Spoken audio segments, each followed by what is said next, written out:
जय श्रीराम मंडळी. आज आपण बनवतोय गोबी मंचुरियन. खूप मस्त टेस्टी कुरकुरीत चटपटीत असं हे मंचुरियन तयार होतं. गोबी मंचुरियन बनवण्यासाठी इथे मी 300 ग्राम गोबी या छोट्या मोठ्या आकारामध्ये कट करून घेतले. आता आपण या गोबीला उकळून घेणार नाही, तर गरम पाण्यामध्ये मीठ टाकून 10 ते 15 मिनिट आपण साईडला ठेवणार आहोत. तुम्ही जर हे गोबी उकळून घेतलात तर ते थोडंसं जास्तच ओव्हरकुक होऊ शकतं आणि त्यामुळे ना आपली ही गोबी कुरकुरीत होणार नाही. तो इथे मी ही सगळी गोबी या पाण्यामध्ये टाकून घेतले, थोडंसं खालीवर करून घेते आणि मी हे साईडला ठेवते.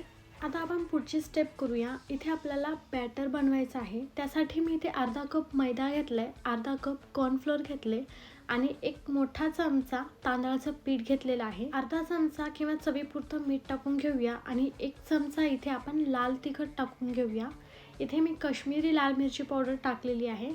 हे मिक्स करून घेऊया आणि यामध्ये गरजेनुसार पाणी टाकून घेऊया. आता आपल्याला हे बॅटर एकदम सैल किंवा खूप घट्ट असं तयार करायचं नाही आहे. इथे मी बॅटर तयार करून घेतले. तुम्ही या बॅटरची कन्सिस्टन्सी बघू शकता, एकदम परफेक्ट आहे. असंच आपल्याला हे बॅटर तयार करायचं आहे. आता आपले 10 ते 15 मिनटं झालेले आहेत. ही गोबी पाण्यातून काढून घेऊया. गोबीमध्ये आपल्याला बिलकुल पाणी ठेवायचं नाही आहे. आता आपल्याला ही गोबी या बॅटरमध्ये बुडवून फ्राय करून घ्यायची आहे. तुमचं जर बॅटर थोडंसं सैल झालं तर तुम्ही गोबीचा एक एक तुकडा या बॅटरमध्ये बुडवून एका प्लेटवरती अंतर ठेवून ठेवू शकता. किंवा तुमचं जर बॅटर एकदम परफेक्ट कन्सिस्टन्सीचं झालं असेल तर तुम्ही या बॅटरमध्ये सगळी गोबी टाकून छान खालीवर करून बॅटरचं गोबीला मस्त कोटिंग करून डायरेक्ट तुम्ही फ्राय करायला घेऊ शकता. इथे तुम्ही बघू शकता गोबीला या बॅटरचं छान कोटिंग झालेलं आहे. आता आपण ही गोबी तळायला घेऊयात. आता ही गोबी तळण्यासाठी तेल आपलं एकदम छान गरम असायला हवं. गॅसची फ्लेम मीडियम टू हाय फ्लेमवरती ठेवलेली आहे. आता आपण एक एक करत यात गोबी सोडूयात आणि मस्त कुरकुरीत लालसर रंग येईपर्यंत तळून घेऊयात.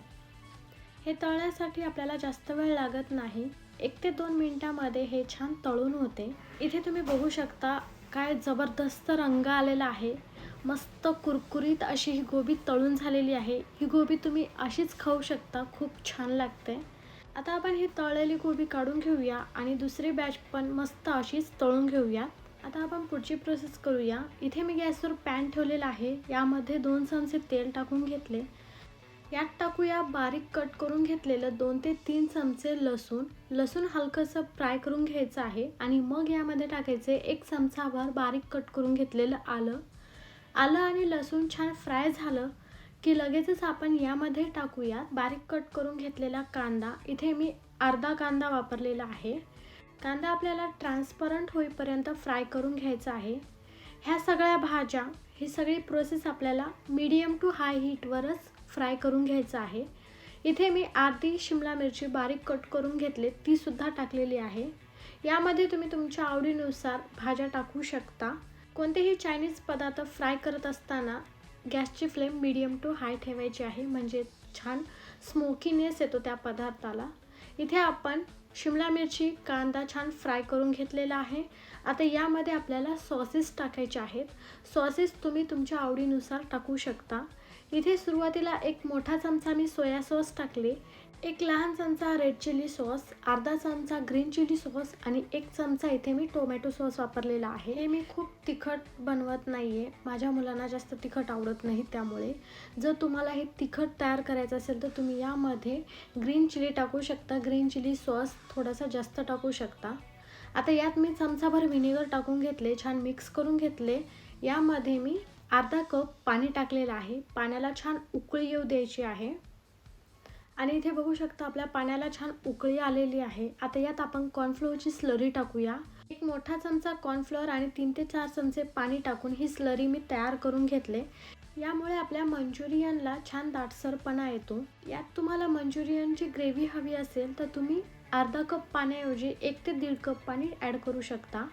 आता आपण हे छान मिक्स करून घेऊया आणि अजून एक उकळी येऊ देऊयात, म्हणजे आपलं कॉर्नफ्लोअर छान शिजलं पाहिजे. इथे याला उकळी आलेली आहे. आता आपण फ्राय केलेली गोबी टाकून घेऊयात आणि मिक्स करून घेऊया. मीठ मी सगळ्यात शेवटी ॲड करते. तुम्ही या स्टेजला मीठ टाकून घेऊ शकता. आता हे मिक्स करत असताना मी इथे गॅस ऑफ केलेला आहे. आपल्याला हे खूप जास्त वेळ मिक्स करत बसायचं नाही. थोडं जास्त वेळ जर आपण हे मिक्स करत राहिलो तर आपल्या गोबीचा कुरकुरीतपणा निघून जाईल. छान कुरकुरीत अशी आपली गोबी लागणार नाही. आणि आता आपण सगळ्यात शेवटी मीठ आणि कोथिंबीर टाकून घेऊया. कोथिंबीरच्या ऐवजी तुम्ही कांद्याची पात टाकू शकता, कारण चायनीज पदार्थामध्ये जास्त करून कांद्याची पातच वापरली जाते. हे आपण छान मिक्स करून घेऊया. आणि इथे आपलं हे मस्त कुरकुरीत चटपटीत असं गोबी मंचुरियन तयार झालेलं आहे. मस्त वास येतो या मंचुरियनचा. गरम गरम खायला खूप मजा येते. गोबी मंचुरियनचा हा व्हिडिओ तुम्हाला आवडला असेल तर लाईक करायला विसरू नका. पुन्हा भेटूया अशाच रेसिपीसोबत. तोवर मस्त खा, मस्त राहा. Bye bye, take care. जय श्रीराम.